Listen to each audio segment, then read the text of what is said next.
India TV YouTube channel को subscribe करें और बेल आइकन दबाएं। संयुक्त राष्ट्र सभा में 22 मिनट तक बोले प्रधानमंत्री नरेंद्र मोदी का अफगानिस्तान को टूल के तौर पर इस्तेमाल न करे पाकिस्तान।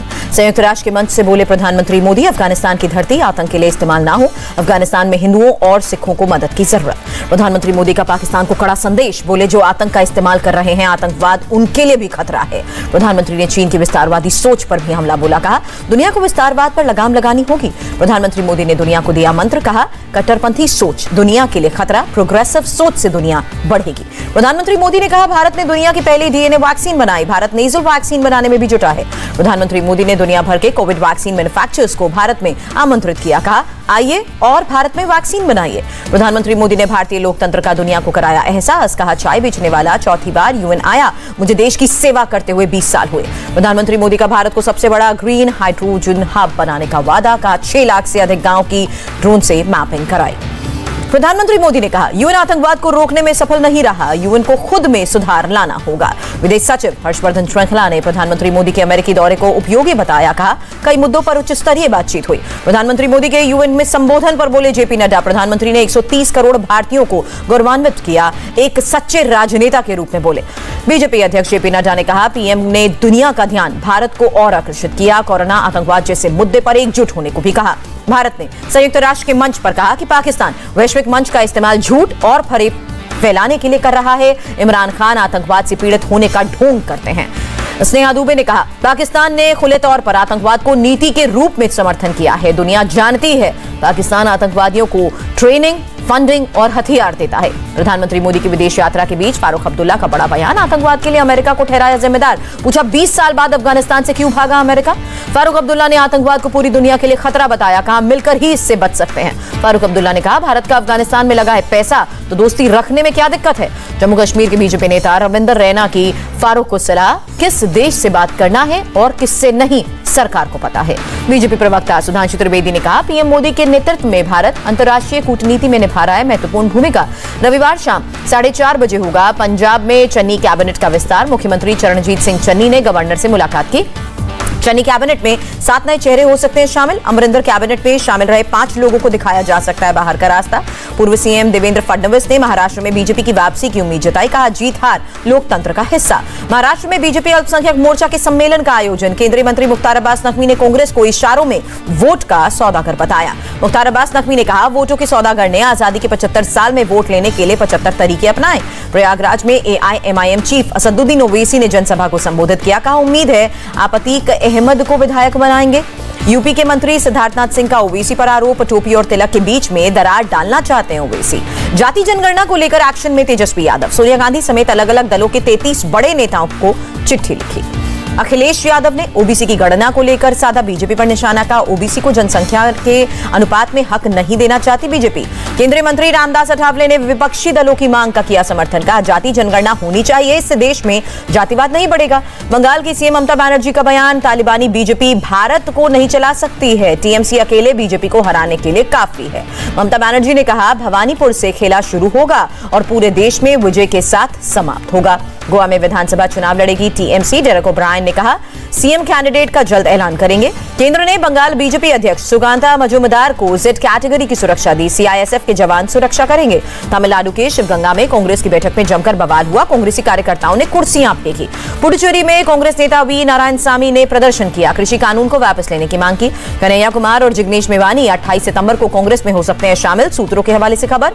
रेप केस के आरोपी एलजेपी नेता प्रिंस राज को दिल्ली की एक अदालत ने अग्रिम जमानत दी। रविवार को 5 दिन के दौरे पर राजस्थान जाएंगे उपराष्ट्रपति वेंकैया नायडू, जैसलमेर जाकर आर्मी और बीएसएफ के जवानों का मनोबल बढ़ाएंगे। सहकारिता सम्मेलन में बोले अमित शाह, कहा सहकारिता से गरीब पिछड़ों का विकास हुआ। अमित शाह ने कहा सहकार से समृद्धि हमारा नया मंत्र, सहकारिता से ही जन कल्याण संभव। नेशनल डिफेंस कॉलेज की दीक्षांत समारोह में शामिल हुए रक्षा मंत्री राजनाथ सिंह, रक्षा क्षेत्र में आत्मनिर्भरता को सरकार की प्राथमिकता बताया। राहुल गांधी ने सरकार पर तंज कसा, पूछा कैसा अमृत महोत्सव, अगर सबके लिए नहीं है तो कैसी आजादी, देश में फैलाया जा रहा है नफरत का जहर। महाराष्ट्र के ठाणे में केंद्रीय मंत्री मुख्तार अब्बास नकवी का बयान, कहा मोदी वॉशिंग ब्रिगेड अपनी ही चालबाजी के चक्रव्यूह में हो रहा है चकनाचूर। सीजेआई एनवी रमन्ना ने कानूनों में बदलाव की जरूरत बताई, कहा न्यायपालिका पीपल फ्रेंडली होनी चाहिए। केंद्रीय परिवहन मंत्री नितिन गडकरी ने कहा देश में 600 मेडिकल कॉलेज और एम्स जैसी 50 संस्थाओं की जरूरत है। खेल मंत्री का करगिल में पारंपरिक स्वागत। अनुराग ठाकुर ने करगिल में नए दूरदर्शन केंद्र का उद्घाटन किया। श्रीनगर में डल लेक के ऊपर भारतीय वायुसेना ने दिखाया दम। झील के ऊपर सुखोई 30 MKI और MiG-21 बाइसन ने ताकत दिखाई। वायुसेना के पैराट्रूपर का अद्भुत साहस, चिनूक हेलीकॉप्टर की ताकत भी देखने को मिली।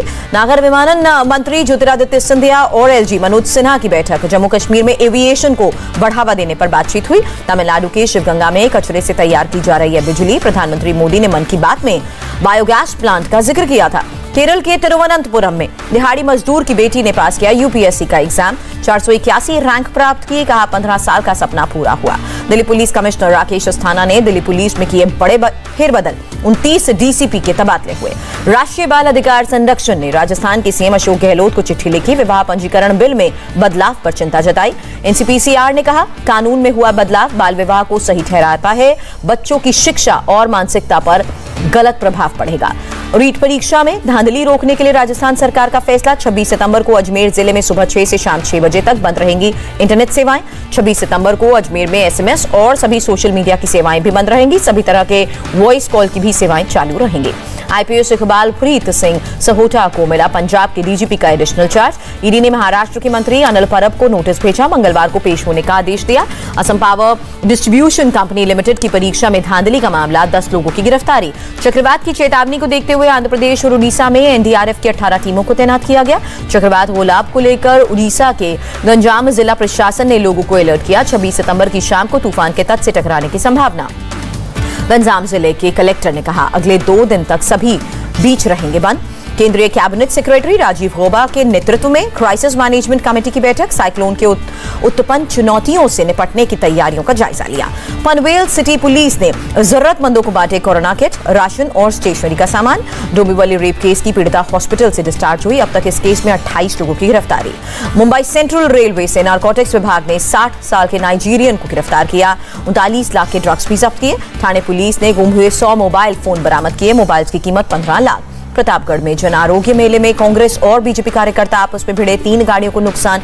बीजेपी सांसद संगमलाल गुप्ता पर हमला हुआ, डिप्टी सीएम केशव मौर्य ने कहा दोषियों को बख्शा नहीं जाएगा। संगमलाल गुप्ता पर हमले को लेकर बोले अखिलेश यादव, बीजेपी हिंसा को करती है प्रोत्साहित, उसका खामियाजा उनके नेताओं को भुगतना पड़ रहा है। यूपी में माफियाओं के खिलाफ सीएम योगी का ऑपरेशन जारी, मऊ में गिराया गया अवैध रूप में बना मॉल। मुख्तार अंसारी का करीबी है मॉल का मालिक उमेश सिंह, मुन्ना सिंह हत्याकांड में उमेश आरोपी भी है। यूपी एसटीएफ की कार्रवाई, अंतर्राष्ट्रीय नशीले पदार्थों की तस्करी करने वाले गिरोह के 6 सदस्य गिरफ्तार हुए। यूपी के शाहजहांपुर में अपराधियों के खिलाफ पुलिस का एक्शन, 101 आरोपियों को अरेस्ट किया, 6 तमंचा 10 जिंदा कारतूस भी बरामद किए। शाहजहांपुर पुलिस ने फर्जीवाड़ा करने वाले 2 शख्स को गिरफ्तार किया, 16 लाख रुपए का सरकारी धन गबन करने का आरोप। यूपी के मुजफ्फरनगर में 2 शातिर चोर गिरफ्तार हुए, चोरी की 5 मोटरसाइकिल, 1 तमंचा और चाकू भी बरामद हुआ। अलीगढ़ में ज्वेलरी चोरी करने वाले 2 चोर अरेस्ट हुए, 4 लाख की कीमत के गहने भी बरामद हुए। यूपी के कासगंज में पुलिस ने नाबालिग से दुष्कर्म करने वाले आरोपी को गिरफ्तार किया, 25,000 का इनाम था, 1 तमंचा भी बरामद। फिरोजाबाद में 4 शातिर लुटेरे पकड़े गए, चोरी की 2 बाइक, 36 मोबाइल फोन बरामद। फिरोजाबाद में डेंगू का कहर, डेंगू से मरने वालों की संख्या बढ़कर 63 हुई। केंद्रीय स्वास्थ्य मंत्री मनसुख मांडविया ने एम्स के 66वें स्थापना दिवस कार्यक्रम में हिस्सा लिया। केंद्रीय स्वास्थ्य राज्य मंत्री भारती प्रवीण पवार भी रही मौजूद। यूपी 10 करोड़ डोज से ज्यादा कोरोना वैक्सीन लगाने वाला पहला राज्य बना। दिल्ली में शुरू हुआ छठा सिरो सर्वे, 280 वार्ड से लिए जाएंगे 28,000 सैंपल। देश में एक दिन में कोरोना के करीब 29,616 नए केसेस, 290 लोगों की मौत हुई। केरल में कोरोना के करीब 17,000 नए मामले, 24 घंटे में 120 मरीजों ने दम तोड़ा। महाराष्ट्र में कोरोना के 3,276 नए मामले आए, 24 घंटे में 58 मरीजों की जान गई। आंध्र प्रदेश में कोरोना के 1100 से ज्यादा नए केसेस, राज्य में 13,000 से ज्यादा एक्टिव मामले। दिल्ली में कोरोना के 27 नए मरीज मिले, 39 मरीज रिकवर हुए। 7 अक्टूबर से खुलेंगे महाराष्ट्र के सभी धार्मिक स्थल। कोरोना केसेस कम होने के बाद राज्य सरकार ने फैसला लिया, महाराष्ट्र में खुलेंगे थिएटर्स, कोरोना नियमों का पालन करना होगा, जल्द जारी की जाएंगी एसओपी। क्वाड से अब तक इंडो पैसिफिक देशों को मिल चुकी है एंटी कोविड वैक्सीन की 7 करोड़ 90 लाख डोजेस। दक्षिण कोरिया में पहली बार कोरोना के 3,273 केसेस मिले। लगातार 81वें दिन 1,000 से ज्यादा केसेस आए। ऑस्ट्रेलिया के मेलबर्न में लॉकडाउन के खिलाफ प्रदर्शन करना महंगा पड़ा। पुलिस ने कई प्रदर्शनकारियों को गिरफ्तार किया। अफगानिस्तान में पैसों के लिए मोहताज लोग काबुल में फ्री बेड के लिए घंटों लाइन में खड़े नजर आए। तालिबान का फिर दिखा खौफनाक चेहरा। हेरात में चौराहे पर चोरी के आरोपी को मार लटकाया गया। अफगानिस्तान के जलालाबाद में बम धमाके की चपेट में आया तालिबान की कार। धमाके में एक तालिबानी भी जख्मी हुआ। स्पेन के ला पाल्मा ज्वालामुखी का विस्फोट छठे दिन भी जारी। अब तक 7,000 लोग छोड़ चुके हैं घर। सोमालिया में राष्ट्रपति भवन के पास धमाके में 8 लोगों की मौत हुई, 9 लोग घायल हुए।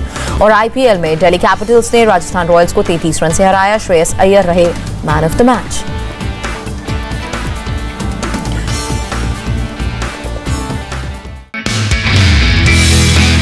नमस्ते, मैं हूं मीनाक्षी जोशी। वीडियो और खबरों से अपडेट रहने के लिए India TV YouTube channel subscribe करें, बेल आइकन दबाना ना भूलें। जुड़े रहें इंडिया टीवी के साथ।